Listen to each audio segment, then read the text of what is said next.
Et à la table de ce journal, un homme qui a du goût et qui depuis des années fait partager sa passion. Il fut meilleur ouvrier de France, grand chef du restaurant étoilé Le Ritz à Paris. Guy Leguet, bonjour, merci d'être parmi nous. Vous faites partie des grands chefs qui sont réunis en ce moment à Bruxelles pour goûter des produits alimentaires, pour les coter, leur décerner des awards. Ces produits sont des produits de luxe ou des produits de base que nous employons tous chaque jour? Non, ce ne sont pas des produits, ça peut être des produits de luxe, mais ce sont des produits de consommation courante de tous les jours. Par exemple Par exemple, ça peut être de l'huile d'olive, ça peut être des sardines à l'huile, des biscuits, des pâtes, du riz, du saucisson, du pâté. Tous les produits, on goûte des produits qui viennent de 120 pays différents. Et donc, vous les goûtez et vous les appréciez ou pas? Le but, c'est quoi? C'est de décerner un award ou d'améliorer aussi le produit? Le but c'est déjà de nous de tester. On teste le produit. Et en fonction de ce qu'on a vu, de ce qu'on a jugé, de ce qu'on a testé, on met des appréciations sur le goût, sur la présentation, sur plein de critères qui rentrent en ligne de compte, la consistance, tout ça. Et nous, on met des notes qui vont de 1 à 5. Voire de 0 à 5 éventuellement, mais ça arrive rarement parce que les produits sont déjà au départ, ils sont déjà triés par l'Institut international du goût et de la qualité. Donc en général, les produits qui nous sont présentés sont quand même en général de bons produits. Déjà de bons produits. Alors, à l'heure où l'on parle justement des scandales alimentaires, la démarche est intéressante parce que nous avons peut-être tous mangé une lasagne qui devait contenir du bœuf, qui contenait du cheval, et on l'a mangé sans le goûter. Vous, grand chef étoilé, est-ce que vous pourriez goûter la différence? Vous la sentez directement? Sincèrement, c'est vraiment très très difficile. Lorsque vous avez une viande qui est cuite, qui a été mélangée, qui a été cuisinée, comment faire la différence entre du bœuf et du cheval, surtout dans du produit comme ça, qui est archi-cuit d'une manière générale. Est-ce que ce n'est pas un problème de base, justement, ces plats préparés, on ne sait plus ce qu'il y a dedans? Vous parlez de archi-cuit, les goûts, on ne les retrouve plus, il y a un mélange. On a du mal à déceler certains parfums parce que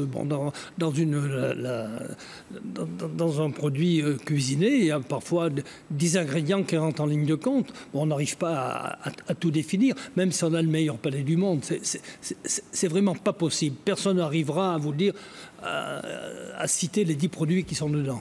L'excellence du goût. On va continuer à en parler avec vous dans un instant. Mais d'abord, je vous propose de jeter un œil justement sur ces fameux awards de qualité décernés par les grands chefs réunis en jury à Bruxelles. Et c'est Nora Khalifi qui s'est rendue sur place. 60 toques alignées et autant de papilles aiguisées. Pendant 3 jours, ces grands chefs étoilés venus de toute l'Europe forment un jury de goût supérieur. On peut passer du sucré à du salé, ça peut être un lait aux amandes comme ce matin, ça peut être un gâteau sec, un spéculoos, voilà, des huiles d'olive. Et là, un vinaigre balsamique, ça peut être un plat cuisiné. Hier, c'était en l'occurrence des plats cuisinés. Ils regardent, touchent, puis apprécient enfin une dégustation à l'aveugle de produits du terroir ou issus de la grande distribution. C'est une bonne huile d'olive. Après, bon, on ne sait pas d'où elle vient, dans quel pays elle est faite, mais elle est bien, elle n'est pas trop agressive en bouche. Elle a un bon côté herbacé, un bon côté d'huile, c'est bien. Profiterole d'escargot. Pour moi, l'appellation est faussée parce que l'appellation est à la bourguignonne. Alors tout ce qui est à la bourguignonne, en principe, c'est à base de vin. Et là, c'est plus à la provençale qu'à la bourguignonne. Mais le produit est bon, l'escargot est très bien cuit, la profiterole est bonne. C'est un petit peu l'appellation qui me déçoit, quoi. Chaque produit est noté indépendamment. Celui qui obtient au moins 7 sur 10 se verra alors décerner l'award du goût supérieur. En fait, les producteurs cherchent à avoir, comme je disais tantôt, une certification gustative permettant d'avoir des informations pour le département qualité afin de voir comment améliorer le produit, mais aussi un élément de différenciation. Mais ce qui est bon en bouche est-il nécessairement bon pour la santé? Ça, c'est pas toujours sûr, bien entendu. Bon, c'est une bonne question, mais bon, en goût, on peut apprécier des choses énormément. Bon, mais je pense que comme toute chose, il ne faut pas en abuser. Vous savez, si on arrive dans les fromages ou dans ces choses qui sont riches en matières grasses, il ne faut pas en abuser parce qu'on risque d'avoir du cholestérol, etc.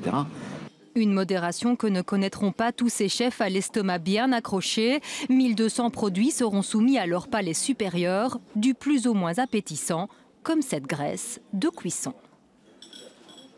Voilà, il faut tout goûter, hein, Guy Leguet. Vous avez été élu meilleur ouvrier de France en 1972, 72, des décennies de passion de cuisine. Comment avez-vous vu évoluer cette cuisine? Parce que parfois on a l'impression qu'on est passé d'un réel artisanat il y a des dizaines d'années à l'ère Triquetel aujourd'hui.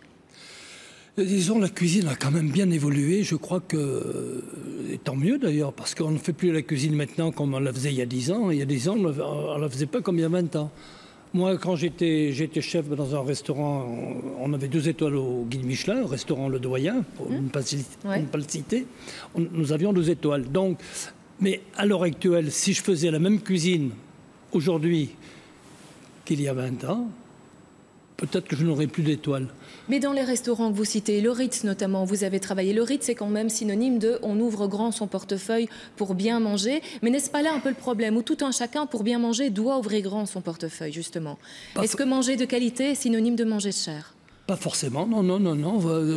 Ça, c'est tout à fait faux parce que je crois qu'on peut très bien manger en dépensant peu. D'ailleurs, en France et puis en Belgique aussi, je suppose, il y a plein de petits restaurants où on dépense peu et on mange très bien. Vous pouvez manger à 15 €. Il n'y a pas que le foie gras, le caviar et la truffe. Voilà, et on voudra une liste d'adresses, mais ce sera pour plus tard et pour une autre fois. Merci en tout cas d'être venu dans ce journal. Merci de votre accueil. Merci à vous.